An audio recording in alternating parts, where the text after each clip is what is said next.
ನಮಸ್ಕಾರ ಸ್ನೇಹಿತರೆ, ನಾನು ನಿಮ್ಮ doctor Manorama BN, Nupura Bhramari IKS ಸೆಂಟರ್ನ ಪ್ರಾಚಾರ್ಯೆ.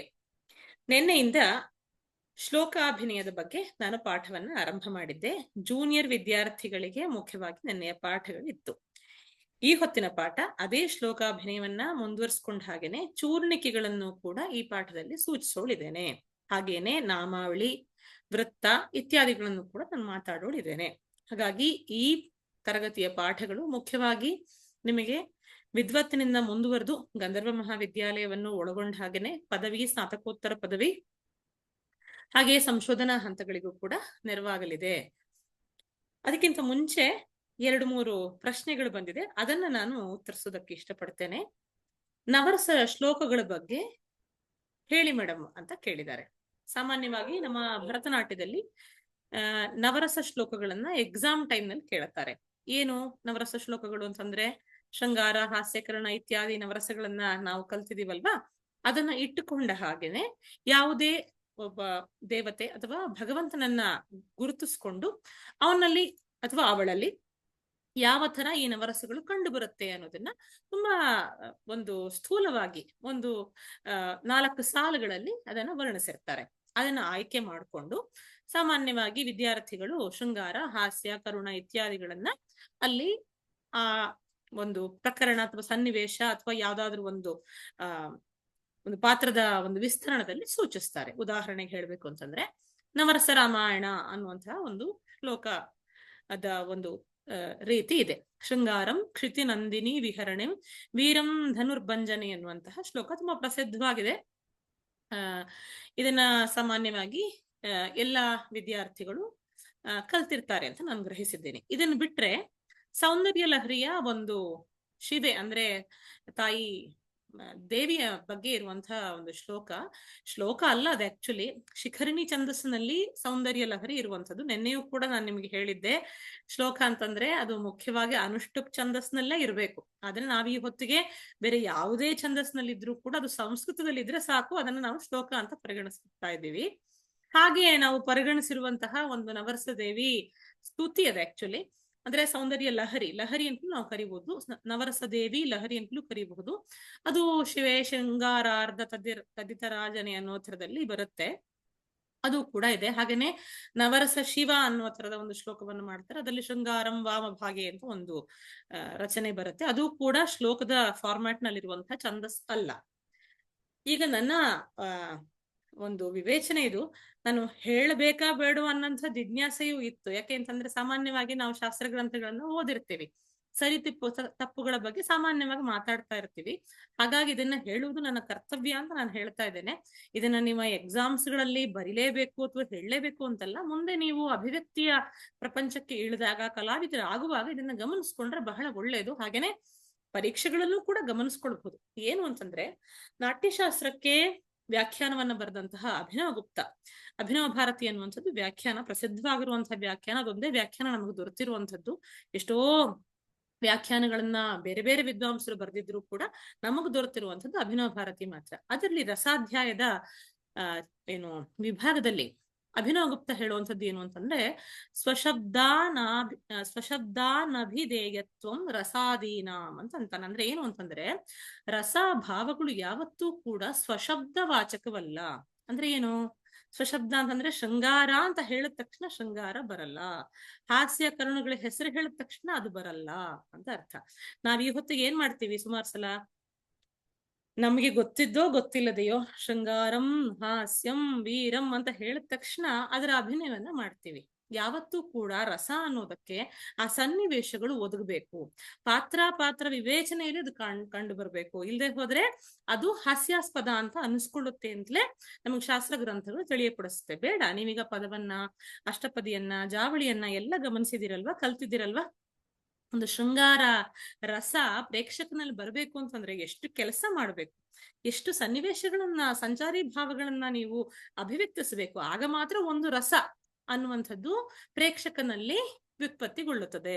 ಹಾಗಿದ್ದಾಗ ಬರೀ ಶೃಂಗಾರ ಅಂತ ಹೇಳಿದ ತಕ್ಷಣ, ಹಾಸ್ಯ ಅಂತ ಹೇಳಿದ ತಕ್ಷಣ, ನಗಾಡಿದ ತಕ್ಷಣ, ಅಳೋ ಥರ ಅಭಿನಯ ಮಾಡಿದ ತಕ್ಷಣ ಒಂದು ರಸ ಬರೋದಕ್ಕೆ ಸಾಧ್ಯವಾ? ಇಲ್ಲ ಅಲ್ವಾ. ಆಗ ಮಾತ್ರ ಅದನ್ನ ಸರಿಯಾಗಿ ಅಭಿವ್ಯಕ್ತಿಸ್ಬೇಕು ಅಂತಂದ್ರೆ ನಾವು ಕೊನೆ ಪಕ್ಷ ಈ ತರದ ಶೃಂಗಾರಂ ಅಂತ ಹೇಳಿದ ತಕ್ಷಣ ಸುಮ್ಮನೆ ಒಂದು ನಾಚಿಕೆಯ ಅಭಿನಯ ಮಾಡೋದಕ್ಕಿಂತ ಸ್ವಲ್ಪ ಮಟ್ಟಿಗೆ ಸನ್ನಿವೇಶ ಸಹಿತವಾಗಿ ಸ್ವಲ್ಪ ದೀರ್ಘವಾಗಿ ನರ್ತಿಸಿದ್ರೆ ಆ ರಸಗಳ ಅಭಿವ್ಯಕ್ತಿಗೆ ಕೊಂಚ ಮಟ್ಟಿಗಾದ್ರೂ ಕೂಡ ನ್ಯಾಯ ಒದಗಿಸಬಹುದು, ಸ್ವಲ್ಪ ಮಟ್ಟಿಗಾದ್ರೂ ಕಾಣಿಸುತ್ತೆ. ಇಲ್ಲಿದ್ರೆ ಆ ಹೆಸರು ಹೇಳಿದ ತಕ್ಷಣ ರಸ ಬರಲ್ಲ. ಇನ್ನೊಂದನ್ನ ನಾನು ಹೇಳಲೇಬೇಕಾಗಿದೆ, ಯಾಕೆಂತಂದ್ರೆ ಇದೆಲ್ಲವೂ ಕೂಡ ಶಾಸ್ತ್ರ ಪರಂಪರೆಯಿಂದ ಹಾಗೆ ಪ್ರಯೋಗ ಪರಂಪರೆಯಿಂದಲೂ ಕೂಡ ನಮಗ್ ಗೊತ್ತಾಗತ್ತೆ. ಹಾಗಾದ್ರೆ ನಾವೇನನ್ ಮಾಡ್ತಾ ಇದೀವಿ ಅಂತಂದ್ರೆ ಬರೀ ಮುಖಜಾಭಿನಯ, ಅದರಲ್ಲೂ ಕೂಡ ದೃಷ್ಟಿಯನ್ನ ಹೊಂದಿಸ್ಕೊಂಡ ಹಾಗೆ ನಾವು ಅಭಿನಯವನ್ನ ಮಾಡ್ತಾ ಇದೀವಿ.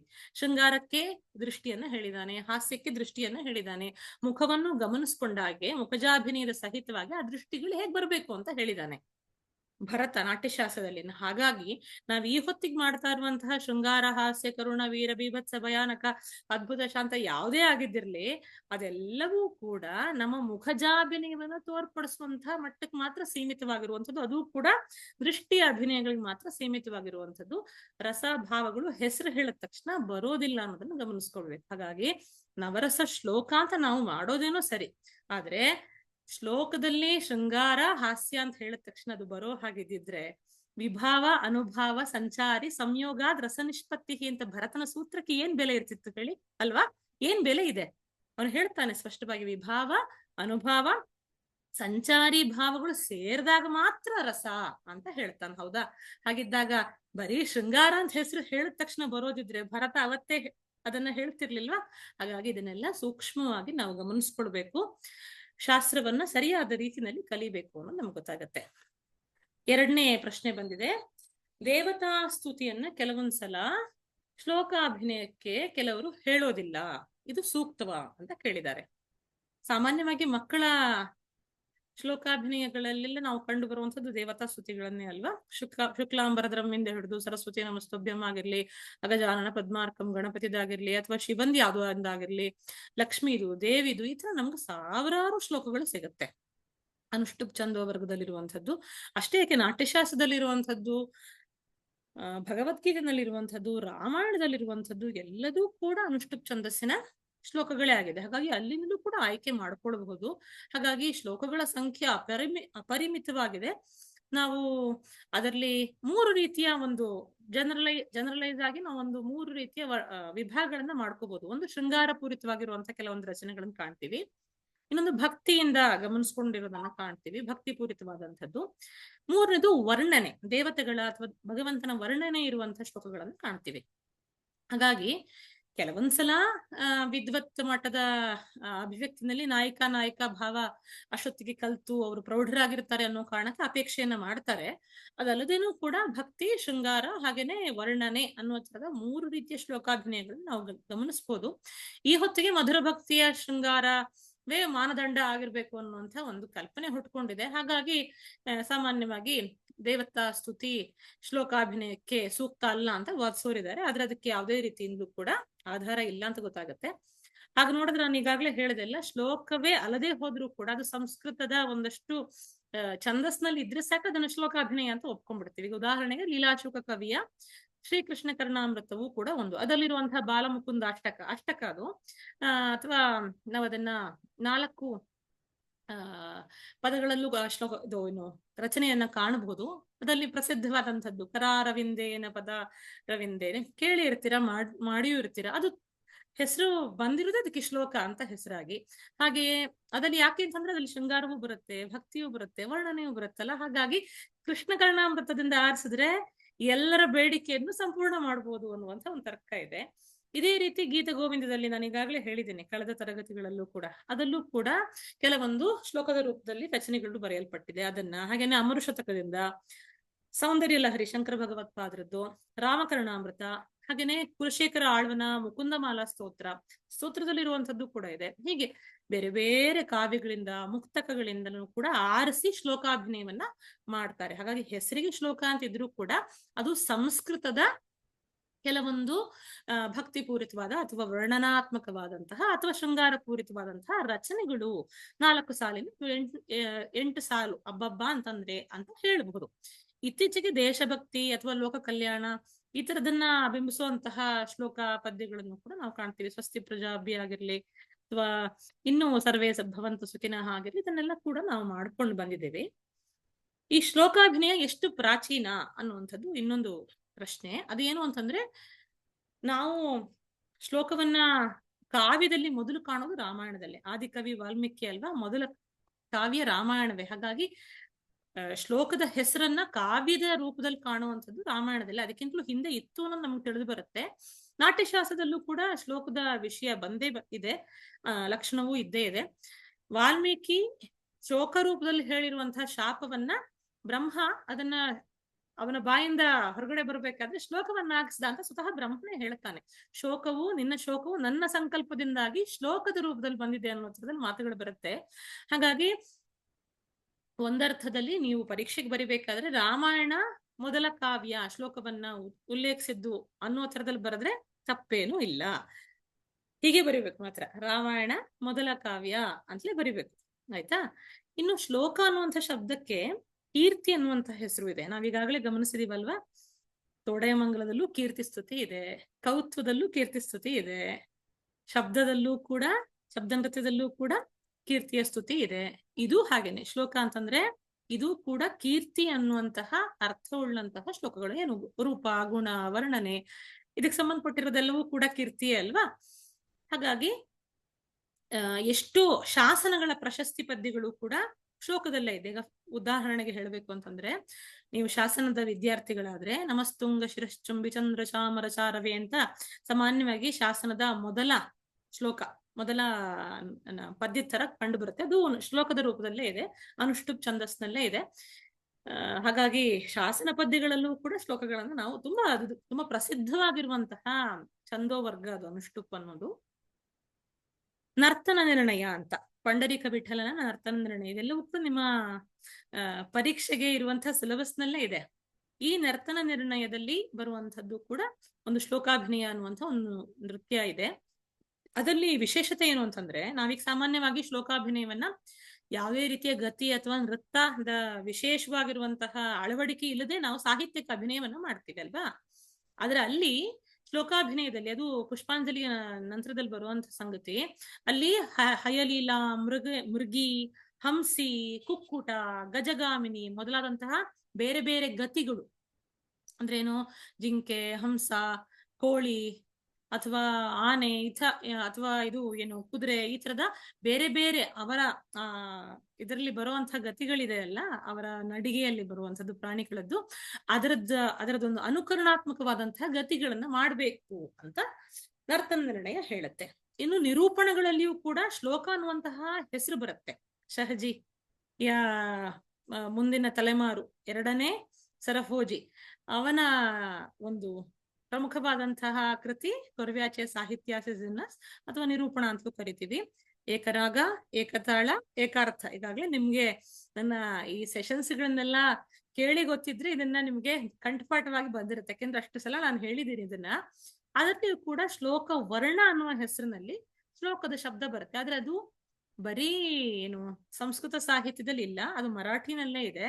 ಮತ್ತು ನಿರ್ದಿಷ್ಟವಾಗಿರುವಂತಹ ತಾಳ, ಹಾಗೇನೆ ಒಂದು ರಾಗಕ್ಕೆ ನಿಬದ್ಧವಾಗಿದೆ, ಹಾಗೇನೆ ಸ್ವರ ಮತ್ತು ಸಾಹಿತ್ಯಯುಕ್ತವಾಗಿದೆ. ಮತ್ತು ಈ ಅನುಷ್ಠುಪ್ ಛಂದಸ್ಸಿನ ವರ್ಗಕ್ಕೆ ಸೇರಲ್ಲ, ಅದೊಂದು ವರ್ಣದ ಫಾರ್ಮ್ಯಾಟ್ ನಲ್ಲಿ ಇದೆ ಅಂತ ಗೊತ್ತಾಗುತ್ತೆ. ಹಾಗಾಗಿ ಆ ಹೊತ್ತಿನ ಶ್ಲೋಕವರ್ಣಕ್ಕೂ ಈ ಶ್ಲೋಕಕ್ಕೂ ನೇರವಾದ ಸಂಬಂಧ ಇಲ್ಲ ಅನ್ನೋದು ಗೊತ್ತಾಗುತ್ತೆ. ಇನ್ನೊಂದು ಪ್ರಮುಖವಾದ ಪ್ರಶ್ನೆ, ಶ್ಲೋಕಕ್ಕೂ ಚೂರ್ಣಿಕೆಗೂ ವ್ಯತ್ಯಾಸ ಏನು ಅಂತ ಹೇಳ್ತೀರಾ ಮೇಡಮ್ ಅಂತ ಬರ್ದಿದ್ದಾರೆ. ತುಂಬಾ ಒಳ್ಳೆ ಪ್ರಶ್ನೆ ಇದು. ಅದಕ್ಕಿಂತ ಮುಂಚೆ ಚೂರ್ಣಿಕೆ ಅಂತಂದ್ರೆ ಏನು ಅಂತ ಹೇಳ್ಬೇಕಲ್ವಾ. ಸರಿ, ನಾವೀಗ ಚೂರ್ಣಿಕೆ ವಿಷಯಕ್ಕೆ ಬರೋಣ. ಇದು ಕೂಡ ಸ್ತುತಿಯೇ. ಅದು ಮೊದಲನೇದಾಗಿ ಎರಡರ ನಡುವೆ ಇರುವಂತಹ ಸಾಮ್ಯ ಅಂದ್ರೆ ಹೋಲಿಕೆ ಏನು, ಅದು ಸ್ತುತಿ, ಇದು ಸ್ತುತಿನೇ. ಇದರಲ್ಲೂ ಕೂಡ ಭಗವಂತ ಅಥವಾ ಆಶ್ರಯದಾತಾರನಾದಂತಹ ರಾಜನ ಕಥೆ, ರೂಪ, ಗುಣ, ವರ್ಣನೆ ಇದೆಲ್ಲವೂ ಇರುತ್ತೆ. ಲಯಗತಿಗಳನ್ನು ಕೆಲವೊಂದ್ಸಲ ಕೂಡ್ಕೊಂಡಿರುತ್ತೆ ಈ ಚೂರ್ಣಿಕೆ. ಇದು ಕೂಡ ಸಂಸ್ಕೃತದಲ್ಲೇ ಇರುತ್ತೆ. ಇದೆಲ್ಲವೂ ಕೂಡ ಸಾಮಾನ್ಯವಾಗಿ ಸ್ತುತಿ ರೂಪದಲ್ಲಿರುವಂತಹ ಶ್ಲೋಕದಲ್ಲೂ ಕಾಣಬಹುದು. ಚೂರ್ಣಿಕೆ ಅನ್ನುವಂತಹ ಶಬ್ದದ ಅರ್ಥ ಏನು ಅಂತಂದ್ರೆ, ಅದು ಚೂರ್ಣ ಅನ್ನುವಂತಹ ಸಂಸ್ಕೃತದ ಪದದಿಂದ ಬಂದಿದೆ. ಚೂರ್ಣಕ್ಕೆ ಬೇರೆ ಬೇರೆ ತರದಲ್ಲಿ ನಾವು ಅನ್ವಯ ಮಾಡ್ಬೋದು. ಆಯುರ್ವೇದದಲ್ಲೂ ನಾವು ಹೇಳ್ತೀವಲ್ಲ, ಚೂರ್ಣ ಕೊಡ್ತಾರೆ ಅಂತ ಹೇಳ್ತಾರಲ್ವಾ. ಅಂದ್ರೆ ಏನು ಚೂರ್ಣ ಅಂತಂದ್ರೆ, ಹುಡಿ ಅಥವಾ ಹುರಿ ಹಿಟ್ಟು ಅನ್ನುವಂಥದ್ದು. ಇಡಿಯಲ್ಲದ್ದು ಹುಡಿ, ಒಟ್ಟಿಗೆ ಇಲ್ಲದೆ ಬಿಡಿ ಆಗಿರೋದೆಲ್ಲವೂ ಕೂಡ ಹುಡಿ ಅನ್ನುವಂಥದ್ದು ಭಾವಾರ್ಥ. ಅಂದ್ರೆ ಸಣ್ಣದಾಗಿದೆ, ಪುಟ್ಟದಾಗಿದೆ, ಅಥವಾ ಚೆನ್ನಾಗಿ ಪಕ್ವವಾಗಿದೆ ಎಂಬ ಅರ್ಥದಲ್ಲಿ ಚೂರ್ಣ ಅಂತ ಬಳಸ್ತಾರೆ. ಹದವಾಗಿರುವಂಥದ್ದು ಅಂತ. ಹಾಗಾಗಿ ಆ ಪದದಿಂದ ಚೂರ್ಣಿಕೆ ಅಂತ ಹುಟ್ಟಿದ್ದು ಅಂತ ಗೊತ್ತಾಗತ್ತೆ. ಜ್ಯೋತಿಷ್ಯದಲ್ಲೂ ಕೂಡ ಚೂರ್ಣ ಪ್ರಯೋಗ ಅನ್ನೋದನ್ನ ನಾವು ಗಮನಿಸಬಹುದು. ಈ ತರ ಚೂರ್ಣವನ್ನ ಬೇರೆ ಬೇರೆ ತರದಲ್ಲಿ ಬಳಸ್ತಾರೆ. ನಾವಿಲ್ಲಿ ಚೂರ್ಣಿಕೆಯನ್ನ ಒಂದು ಸಂಸ್ಕೃತದ ರಚನಾ ಶೈಲಿಯಾಗಿ ಕಂಡುಕೊಂಡಿದೀವಿ. ಶ್ಲೋಕ ಆಗಿರ್ಲಿ, ಚೂರ್ಣಿಕೆ ಆಗಿರ್ಲಿ, ಸಂಸ್ಕೃತದ ರಚನಾ ಶೈಲಿ. ಅದರಲ್ಲೂ ಕೂಡ ಶ್ಲೋಕ ಅನ್ನುವಂಥದ್ದು ಛಂದಸ್ಸಿಗೆ ನಿಬದ್ಧವಾಗಿ ಬರುವಂತಹ ರಚನೆ ಆಗಿದೆ. ಚೂರ್ಣಿಕೆ ಆದ್ರೆ ಅದರಲ್ಲಿ ಛಂದಸ್ಸಿನ ಒಂದು ನಿರ್ದಿಷ್ಟತೆ ಇಲ್ಲ. ಇಲ್ಲೂ ಹೇಳಿದೆ ನಾನಲ್ವಾ, ಚೂರ್ಣಿಕೆಯಲ್ಲಿ ದೇವರ ಲೀಲೆಯನ್ನು ಕೊಂಡಾಡೋದಕ್ಕೆ, ರಾಜರ ಒಂದು ಘನತೆಯನ್ನ ಸೂಚಿಸೋದಕ್ಕೆ, ಅವರ ಮಹತ್ ಕಾರ್ಯಗಳನ್ನ ಹೊಗಳುವಂಥದ್ದು, ಈ ತರದ್ದಕ್ಕೆ ವಂಧಿಮಾಗದರು ಅವರಿಂದ ರಚನೆಗೊಂಡಿರುವಂತಹ ಒಂದು ಪುಟ್ಟದಾಗಿರುವಂತಹ ರಚನೆಗಳು, ಇದು ನಾಮಸ್ಮರಣೆಗಳು ಅಂತ ಹೇಳ್ಬೋದು. ಮೊದಲು ಕೆಲವು ದೇವಸ್ಥಾನಗಳಲ್ಲಿ ಈ ಭಂಡಾರ ಹೊರಡುವುದು ಅಂತ ಹೇಳ್ತಾರೆ. ಅಂದ್ರೆ ಜಾತ್ರೆ ನಡೆಯುವಲ್ಲಿಗೆ ಎಲ್ಲದನ್ನು ತಗೊಂಡು ಹೋಗುವಂಥದ್ದು. ಆ ಥರದ ಸಂದರ್ಭದಲ್ಲಿ ಧ್ವಜಪೀಠದ ಬಳಿ ಸ್ಥಾನಿಕರಾದಂತಹ ಅರ್ಚಕರು, ಒಂದು ವರ್ಗ ಇದೆ ಅರ್ಚಕರಲ್ಲಿ, ಸ್ಥಾನಿಕರು ಚೂರ್ಣಿಕೆಯನ್ನು ಹೇಳುವಂಥದ್ದು ಸಂಪ್ರದಾಯವಾಗಿತ್ತು ಅಂತ ನಮ್ಗೆ ಗೊತ್ತಾಗತ್ತೆ. ನಿಮ್ಗೆ ಈಗಾಗಲೇ ಗೊತ್ತು, ದೇವಸ್ಥಾನಗಳು ಎಷ್ಟರ ಮಟ್ಟಿಗೆ ಕಲೆಯನ್ನ ಕೊಂಡಾಡಿದೆ, ನಮ್ಮ ಸಾಹಿತ್ಯವನ್ನ ಕೊಂಡಾಡಿದೆ, ನಮ್ಮ ಎಲ್ಲಾ ರೀತಿಯ ಬದುಕನ್ನ ಅದು ಪೋಷಿಸ್ತಾ ಇದೆ ಅಂತ. ಆ ನಿಟ್ಟಿನಲ್ಲಿ ಚೂರ್ಣಿಕೆಯನ್ನು ಕೂಡ ಪ್ರಮುಖವಾಗಿ ನಾವು ಗುರುತಿಸಬಹುದು. ಹಾಗಾಗಿ ಮಂಗಳಾಚರಣೆ ಅಂದ್ರೆ ನಾಂದಿ ರೂಪದ ಒಂದು ಪ್ರಾರ್ಥನೆಯ ರೂಪವಾಗಿ ಚೂರ್ಣಿಕೆಯನ್ನ ಬಳಸ್ತಾ ಇದ್ರು ಅಂತ ನಮಗೆ ಗೊತ್ತಾಗತ್ತೆ. ಅದೇ ನಂತರದಲ್ಲಿ ಒಂದು ಬೇರೆ ಬೇರೆ ರೂಪವನ್ನ ಪಡೆದು ನಮ್ಮ ಸಭಾಪತಿ ವಂದನ ಅಂದ್ರೆ ಈ ನೃತ್ಯ ಕಾರ್ಯಕ್ರಮಕ್ಕಿಂತ ಮುಂಚೆ ಒಂದು ಪೂರ್ವರಂಗದ ತರ ಅದು ಪ್ರಸ್ತುತ ಪಡ್ತಾ ಇತ್ತು ಅಂತ ಗೊತ್ತಾಗತ್ತೆ. ಹೇಗೆ ಪೂರ್ವರಂಗ ಅಂತಂದ್ರೆ, ಈ ನೃತ್ಯಾರಂಭಕ್ಕೆ ಮುನ್ನ ನರ್ತಕಿ ಬಂದು ಮೃದಂಗದ ಮೇಲೆ ಕೈ ಇಟ್ಟು, ಈಗ ಈ ಪದ್ಧತಿ ಇಲ್ಲ, ಮೊದಲಿತ್ತು, ಮೃದಂಗದ ಮೇಲೆ ಕೈ ಇಟ್ಟು ಈ ಚೂರ್ಣಿಕೆಯನ್ನ ಪಠಿಸುವಂತ ವಾಡಿಕೆ ಇತ್ತಂತೆ. ಅದರಲ್ಲಿ ಏನು ಅಂತಂದ್ರೆ ಭರತ ಮುನಿಯ ಪ್ರಶಂಸೆ ಒಂದು, ಆಶ್ರಯದಾತನಾದಂತಹ ರಾಜನ ವರ್ಣನೆ ಒಂದು, ಹಾಗೇನೆ ನಾಟ್ಯಕ್ಕೆ ಸೇರ್ಕೊಂಡಿರುವಂತಹ ವಿಶೇಷವಾದಂತಹ ತಂತ್ರಗಳು, ಅಭಿನಯ ಅಥವಾ ಒಂದು ಛಂದಸ್ಸು, ಇದನ್ನೆಲ್ಲವನ್ನು ಕೂಡ ವರ್ಣಿಸುವಂಥದ್ದು ಚೂರ್ಣಿಕೆಯಲ್ಲಿ ಇತ್ತು. ಹಾಗೇನೆ ನೃತ್ಯವನ್ನ ನಾನು ಯಥಾಶಕ್ತಿ ಮಾಡ್ತೇನೆ ಅಂತ ಪ್ರಾರ್ಥನೆ ಮಾಡಿಕೊಂಡು ಸಭಾಸದರ ಎದುರುಗಡೆ ವಿನಮ್ರವಾಗಿ ನಾನು ಏನೇ ತಪ್ಪು ಮಾಡಿದ್ರೂ ಕೂಡ ಕ್ಷಮಿಸ್ಬೇಕು ಅನ್ನುವಂತಹ ವಿನಂತಿಯನ್ನು ಕೂಡ ಚೂರ್ಣಿಕೆಯಲ್ಲಿ ಹೇಳಲಾಗ್ತಾ ಇತ್ತು ಅಂತ ಗೊತ್ತಾಗತ್ತೆ. ಮುಖ್ಯವಾಗಿ ಈ ಚೂರ್ಣಿಕೆಯಲ್ಲಿ ರಾಜ ಆಶ್ರಯದಾತಾರನ ಒಂದು ಸ್ತುತಿಯಿಂದ ಇದು ಆರಂಭಗೊಳ್ಳುತ್ತೆ ಅಂತ ನಮ್ಗೆ ತಿಳಿದು ಬರುತ್ತೆ. ಇದು ಒಂದು ಪದ್ಧತಿ. ಇನ್ನೊಂದು ಪದ್ಧತಿ ಏನು ಅಂತಂದ್ರೆ, ಕಲಾವಿದೆಯಾದವಳು ಬಣ್ಣ ಬಣ್ಣದ ಕೋಲುಗಳನ್ನು ತಗೊಂಡ್ಬಂದು ರಂಗದಲ್ಲಿ ಅದರಲ್ಲಿ ನಡ್ಕೊಂಡು ಬಂದು ಅದನ್ನ ರಂಗದ ಮಧ್ಯೆ ಭಕ್ತಿಯಿಂದ ಕೋಲುಗಳನ್ನ ಇಟ್ಟು ನಮಸ್ಕಾರ ಮಾಡಿ ಹಿಂದೆ ಹೋಗಿ ಚೂರ್ಣಿಕೆಯನ್ನ ಆರಂಭವಾಗಿ ಹೇಳುವಂಥದ್ದು. ಅದು ಆರಭಿ ರಾಗದಲ್ಲೇ ಇರ್ತಿತ್ತು, ಒಂದೇ ಸಮಯ ಹೇಳುವಂಥದ್ದು. ಪುನಃ ರಿಪಿಟೇಷನ್ಸ್ ಯಾವ್ದು ಇಲ್ಲ, ಪುನರಾವರ್ತನೆ ಶ್ಲೋಕದಲ್ಲೆಲ್ಲ ಮಾಡ್ತೀವಲ್ವಾ, ಆ ತರ ಏನೂ ಇಲ್ಲ. ಆರಭಿ ಅಥವಾ ದೇವಗಾಂಧಾರಿ ಅನ್ನುವಂಥ ರಾಗದಲ್ಲೇ ಹಾಡಬೇಕು ಅಂತ ನಿಯಮ ಅಂತೆ. ಹಾಗಾಗಿ ಏನು ಅಂತ ಪುನರಾವರ್ತನೆ ಇಲ್ದಿರೋ ಕಾರಣ ಅದನ್ನ ಗದ್ಯದ ಥರದಲ್ಲೇ ಹೇಳುವಂತ ಪರಿಪಾಠ, ಪದ್ಯದ ಫಾರ್ಮ್ಯಾಟ್ ನಲ್ಲಿ ಅಲ್ಲ. ನಂತರದಲ್ಲಿ ಅದನ್ನ ಅಭಿನಯಿಸುವಂಥದ್ದು, ಹಾಗೇನೆ ಕೆಲವೊಂದ್ಸಲ ಸಣ್ಣ ಸಲ್ಕಟ್ಟನ್ನು ಹಾಕಿ ಅದನ್ನ ಒಂದು ನೃತ್ಯಕ್ಕೂ ಬಳಸ್ಕೊಂಡು ನರ್ತಿಸುವಂತಹ ಪದ್ಧತಿ ಚಾಲ್ತಿಗೆ ಬಂತು ಅಂತ ಗೊತ್ತಾಗತ್ತೆ. ಒಟ್ಟಿನಲ್ಲಿ ಅದು ನಾಂದಿ ಕ್ರಮದ ಒಂದು ರಂಗಪೂಜೆ ಅಂತಂದ್ರೆ ಹಳೆಯ ಕಾಲದಲ್ಲಿ ನಡೀತಾ ಇದ್ದಂತಹ ನೃತ್ಯ ಪದ್ಧತಿಯ ಒಂದು ಪೂರ್ವ ರಂಗದಲ್ಲಿ ಕಂಡು ಬರ್ತಾ ಇದ್ದದ್ದು ಅಂತ ಗೊತ್ತಾಗತ್ತೆ. ನಾವು ಮೇಳ ಪ್ರಾಪ್ತಿಯೆಲ್ಲ ಗಮನಿಸಿದ್ವಲ್ವಾ, ಅದೇ ತರ ಚೂರ್ಣಿಕೆಯು ಕೂಡ. ಹಳೆಯ ಚೂರ್ಣಿಕೆಗಳು ಯಾವುದು, ನಾವು ಈ ಹೊತ್ತುಗದನಿ ಅದನ್ನ ನರ್ತಿಸ್ಕೊಂಡು ಬರ್ತಾ ಇದೀವಿ ಅಂತಂದ್ರೆ, ಒಂದು ಸ್ಫಟಿಕ ಪಟಿಗೆ ಅಂತಿದೆ, ಇದು ರಂಗಾಧಿ ದೇವತೆಗಳನ್ನ ಉಲ್ಲೇಖ ಮಾಡಿ ನಮಸ್ಕಾರ ಮಾಡುವಂಥದ್ದು. ಇದನ್ ಬಿಟ್ರೆ ವಿಜಯೀ ಭವತು ಅಂತ ಒಂದಿದೆ, ಶ್ರೀಮದ ಅಖಂಡ ಭೂಮಂಡಲ ಅಂತ ಒಂದಿದೆ, ಇನ್ನೊಂದು ಇದಾನೀಂಕಲು ಶತಮುಖ ಪ್ರಮುಖ ಅನ್ನೋದೊಂದಿದೆ. ಅದಲ್ಲದೇನೆ ರಾಮಕಥಾ ಚೂರ್ಣಿಕೆ, ಭರತ ಕಲ್ಪಲತಾ ಮಂಜರಿಯ ಪ್ರಾರಂಭದಲ್ಲಿರುವಂತಹ ಚೂರ್ಣಿಕೆಗಳು ಕೂಡ ಪ್ರಸಿದ್ಧವಾದದ್ದು. ರಾಮಕಥಾ ಚೂರ್ಣಿಕೆ ವೇದಾಂತ ದೇಶಿಕರದ್ದು, ಅವರದ್ದು ಇನ್ನೂ ಬೇಕಾದಷ್ಟು ಚೂರ್ಣಿಕೆಗಳನ್ನು ಕಾಣಬಹುದು. ರುಕ್ಮಿಣಿ ಹರಣ ಚೂರ್ಣಿಕೆ, ನೃಸಿಂಹ ಚೂರ್ಣಿಕೆ, ಇದೆಲ್ಲ ನಿಮಗೆ ಆನ್ಲೈನ್ ಅಲ್ಲಿ ಹುಡುಕಿದ್ರು ಕೂಡ ಸಿಗುತ್ತೆ. ಅದಲ್ಲದೇನೆ ಈಗ ನಾವು ಚೂರ್ಣಿಕೆಯ ಥರದಲ್ಲಿ ಕಾಣುವಂಥದ್ದನ್ನು ಕೂಡ ಬಳಸ್ಕೊತೀವಿ. ಅಂದ್ರೆ ನಾನು ಹೇಳಿದ್ನಲ್ಲ, ಅದಕ್ಕೆ ಯಾವುದೇ ರೀತಿಯ ಛಂದಸ್ಸಿನ ಒಂದು ನಿರ್ದಿಷ್ಟತೆ ಇಲ್ಲ ಶ್ಲೋಕದಲ್ಲಿ ಇರೋ ಥರದಲ್ಲಿ. ಹಾಗಾಗಿ ಛಂದಸ್ಸಿನ ನಿರ್ದಿಷ್ಟತೆ ಇದ್ದಂತಹ ರಚನೆಗಳನ್ನು ಬಳಸ್ಕೋತೀವಿ, ಇಲ್ಲದೆ ಇರೋದನ್ನು ಬಳಸ್ಕೋತೀವಿ. ಉದಾಹರಣೆಗೆ ಇದ್ದಂಥದ್ದು ಅಂತಂದ್ರೆ ಕಸ್ತೂರಿ ತಿಲಕಂ ಲಲಾಟ ಫಲಕೆ ಇದೆ, ವೇದಾನುದ್ಧರತೆ ಇದೆ, ಶ್ರೀಕೃಷ್ಣ ಕರ್ಣಾಮೃತದ ಒಂದು ರಚನೆಗಳೆಲ್ಲ ಇದಾವಲ್ಲ, ಹಾಗೇನೆ ಏಕಶ್ಲೋಕಿ ರಾಮಾಯಣ, ಏಕಶ್ಲೋಕಿ ಮಹಾಭಾರತ, ಭಾಗವತ ಎಲ್ಲ ಇದೆ ಅಲ್ವಾ, ಅದೆಲ್ಲದರ ಒಂದು ಶ್ಲೋಕಗಳನ್ನು ತಗೊಂಡ್ಬಂದು ನಾವು ಚೂರ್ಣಿಕೆ ತರ ನರ್ತನ ಮಾಡೋದಕ್ಕೆ ಪ್ರಾರಂಭ ಮಾಡಿದೀವಿ. ನಿಜವಾಗ್ಲೂ ಪರಂಪರೆ ಯಾವ ತರ ಬದಲಾಗುತ್ತೆ ಅಂತ ನೋಡಿ. ಅದು ಶ್ಲೋಕಕ್ಕೂ ಚೂರ್ಣಿಕೆಗೂ ಅರ್ಥವೇ ತಿಳಿಯದ ಅಷ್ಟರ ಮಟ್ಟಿಗೆ ಬದಲಾಗೋದನ್ನ ಕಾಣಬಹುದು ನಾವು. ಅದಲ್ಲದೇನೆ ದಂಡಕಗಳು ಅಂತ ಸಾಮಾನ್ಯವಾಗಿ ಈಗ ಶ್ಯಾಮಲಾ ದಂಡಕ, ರಾಜ್ಕುಮಾರ್ದು ಕಾಳಿದಾಸ ಫಿಲ್ಮ್ ನೋಡಿದಿರಲ್ವಾ, ಅದರಲ್ಲಿ ಅವರು ಹೇಳ್ತಾರೆ ನೋಡಿ, ಜಯ ಜನನಿ ಸುಧಾ ಸಮುದ್ರ ಅಂತ ಗೊತ್ತಿದೆ ಅಲ್ವಾ, ಅದು ಶ್ಯಾಮಲಾ ದಂಡಕ.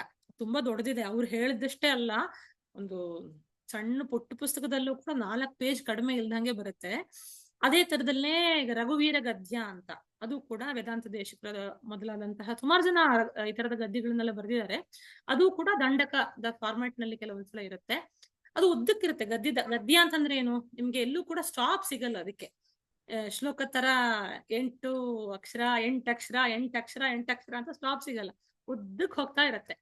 ಈ ತರ ಅಷ್ಟಕಗಳನ್ನ ದಂಡಕಗಳನ್ನು ಕೂಡ ಚೂರ್ಣಿಕೆಗಳ ತರ ಅಭಿನಯ ಮಾಡೋದನ್ನ ಕಾಣಬಹುದು. ಈ ಹೊತ್ತಿಗೆ ನಾಟ, ಆಭೇರಿ, ಹಂಸಧ್ವನಿ ರಾಗಗಳನ್ನು ಸಾಮಾನ್ಯವಾಗಿ ಬಳಸ್ತಾರೆ. ತಂಜಾವೂರು ಸಹೋದರರು ನಿರ್ಣಯಿಸಿರುವಂತಹ ಒಂದು ಕಚೇರಿ ಕ್ರಮ ಇದೆಲ್ಲ ಸಾಮಾನ್ಯವಾಗಿ ಸದಿರ್ನಂತೆ ಆಗ ಆಗ ಆಗ ತೋರ್ತಾ ಇದ್ದಂತಹ ನೃತ್ಯಕ್ಕೆ ಬಳಸಿದ್ರಲ್ಲ. ಈಗ ಹೊತ್ತಿಗೆ ಭರತನಾಟ್ಯ ಅಂತ ನಾವು ಪ್ರಸಿದ್ಧ ಮಾಡ್ಕೊಂಡಿದೀವಿ, ಅದರಲ್ಲೂ ಮಾರ್ಗ ಅಂತ ಒಂದು ಹೆಸರು ಈಗ ಹೊತ್ತಿಗೆ ಬಂದಿದೆ. ಒಟ್ನಲ್ಲಿ ಕಚೇರಿ ಕ್ರಮ ಅದು. ತಂಜಾವೂರು ಸಹೋದರರ ನಿರ್ಣಿತವಾದಂತಹ ಕಚೇರಿ ಕ್ರಮದಲ್ಲಿ ಈ ಚೂರ್ಣಿಕೆಗಳ ವಿಷಯ ಅಷ್ಟಾಗಿ ನಾವು ಕಾಣೋದಿಲ್ಲ.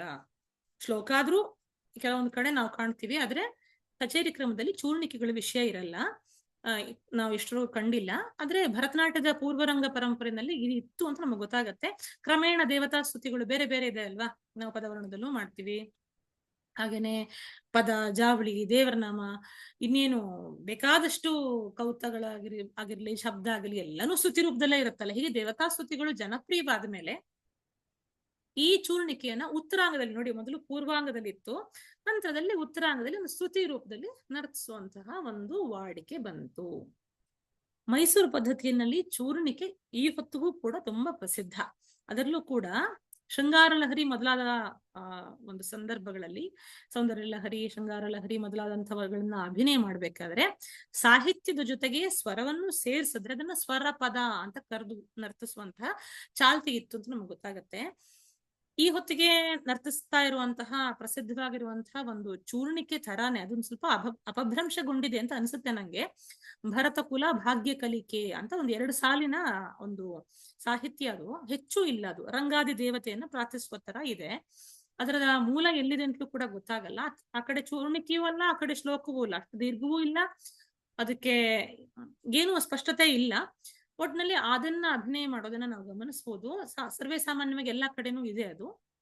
ಅದಲ್ಲದೇನೆ ಜಯದೇವ ಕವಿಯ ಅಷ್ಟಪದಿಯ ಪ್ರೇರಣೆಯಿಂದ ಬಂತು ಅಂತ ಒಂದು ಕಾಣುವಂತಹ ಶ್ರೀಮದ್ ಜಗದೀಶ ಅನ್ನುವಂತಹ ಒಂದು ಆರಂಭದ ಸಾಲಿನಿಂದ ಸುಮಾರು ಒಂದು ಪುಟದಷ್ಟು ಆಗುವಷ್ಟು ದೊಡ್ಡ ಫುಲ್ ಸ್ಕಿಪ್ ಶೀಟ್ ನಲ್ಲಿ ಒಂದು ಪುಟದ ಅಷ್ಟು ಆಗುವಷ್ಟರ ಮಟ್ಟಿಗೂ ಕೂಡ ಇರುವಂತಹ ದೊಡ್ಡದಾಗಿರೋ ಚೂರ್ಣಿಕೆ ಇದೆ.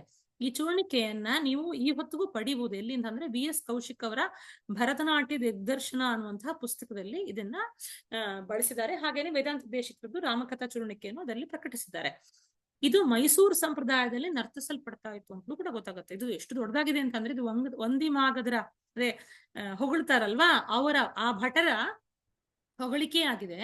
ಸಾಕಷ್ಟು ಗ್ರಂಥಗಳು, ಹಾಗೇನೆ ಚತುರ್ವಿಧ ಅಭಿನಯದ ಅಂಶಗಳು, ಶೃಂಗಾರ, ಹಾಗೇನೆ ವಿವಿಧ ಶಾಸ್ತ್ರ ವಿಚಾರ, ನೃತ್ಯದಲ್ಲಿ ಬಳಸ್ತಾ ಇರುವಂತಹ ಎಲ್ಲಾ ರೀತಿಯ ಅಂಗಾಂಗ ಅಂಶಗಳನ್ನು ಕೂಡ, ಅಂದ್ರೆ ಈಗ ಆಂಗಿಕ ಅಭಿನಯ ಅಂಶಗಳನ್ನು ಕೂಡ, ಸಾಹಿತ್ಯ ಅಂಶಗಳನ್ನು, ವಾಚಿಕ ಆಹಾರ್ಯ ಅಂಶಗಳನ್ನು ಕೂಡ ಸೇರಿಸಿ ಆಶ್ರಯದಾತಾರನೊಬ್ಬನಿಗೆ ಹಾಡಿರುವಂತಹ ಚೂರ್ಣಿಕೆ ಅಂತ ಗೊತ್ತಾಗತ್ತೆ.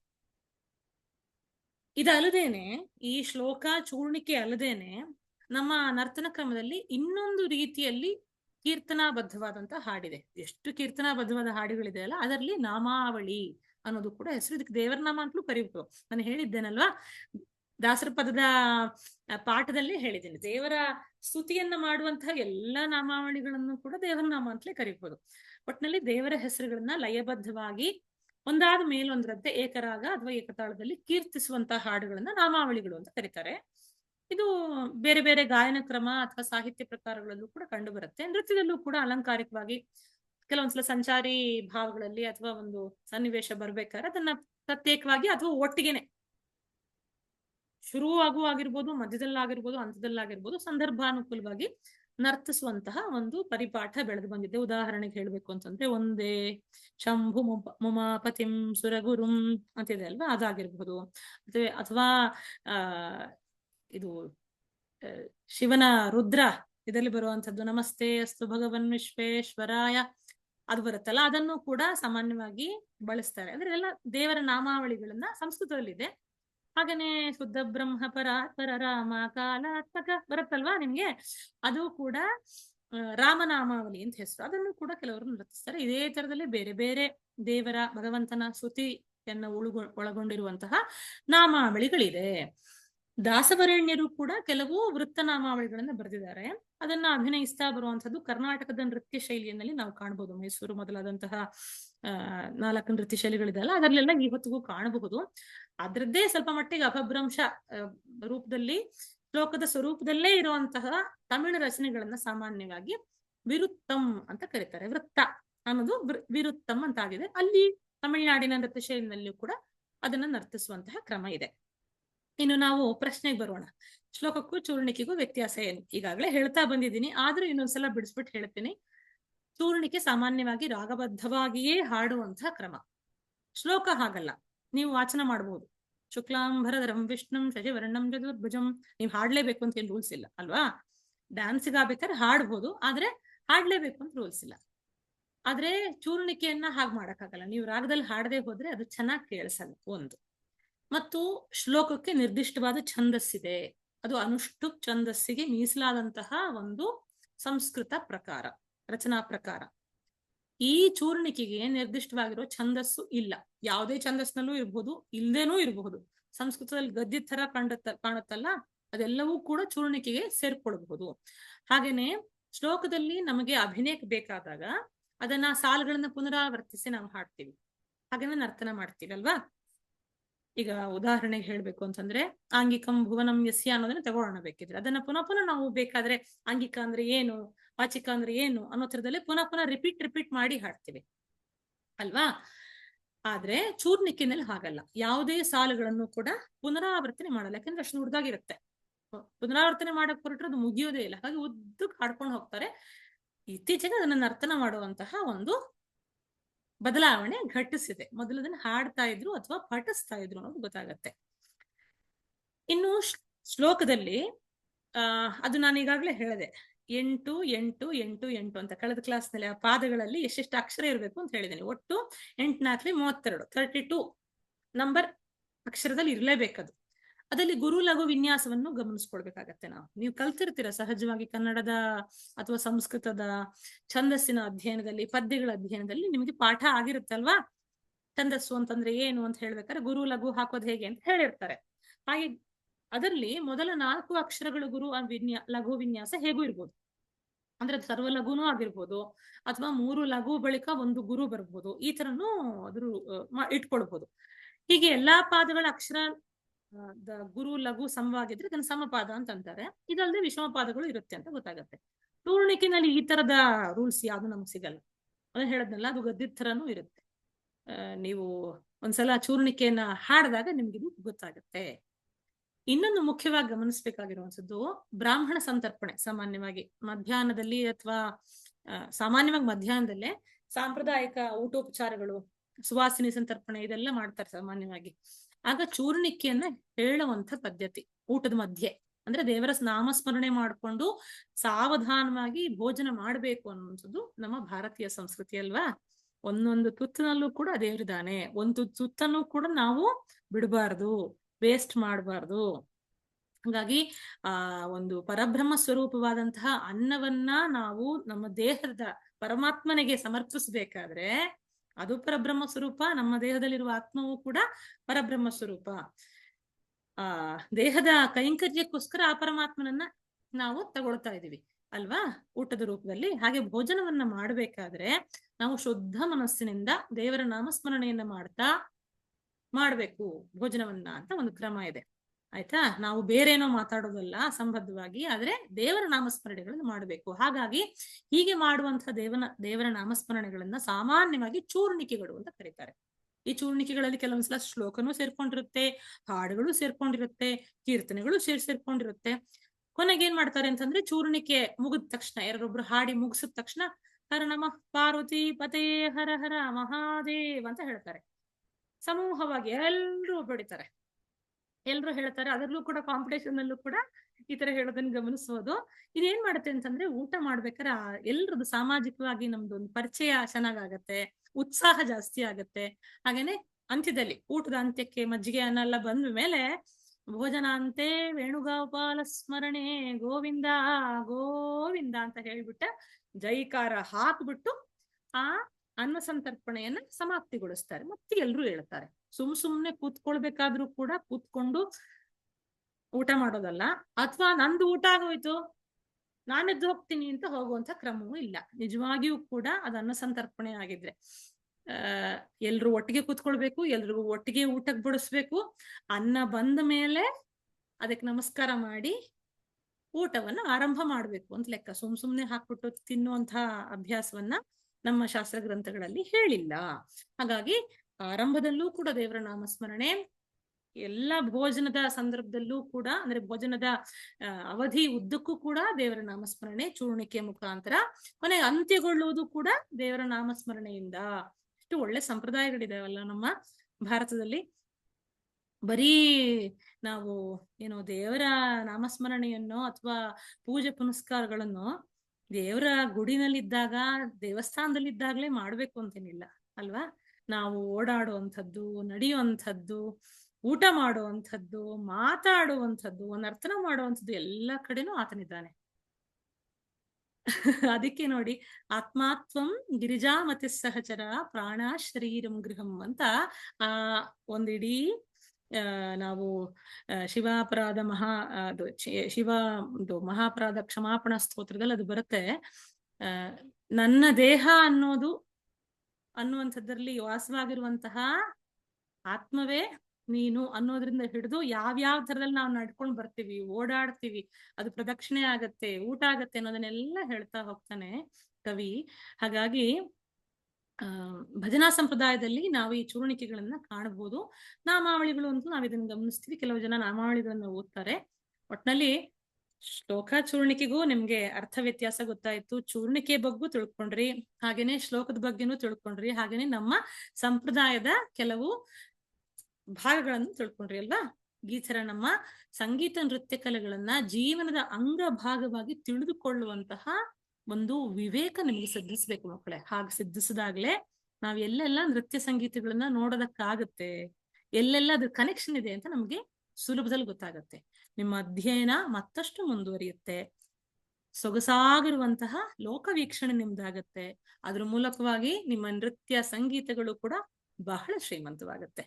ಸರಿ, ಸಿಗೋಣವಾ ಮುಂದಿನ ತರಗತಿನಲ್ಲಿ ಮತ್ತೊಂದು ನೃತ್ಯ ಬಂಧದ ಬಗ್ಗೆ ನಾನು ಮಾತಾಡೋಳಿದ್ದೇನೆ.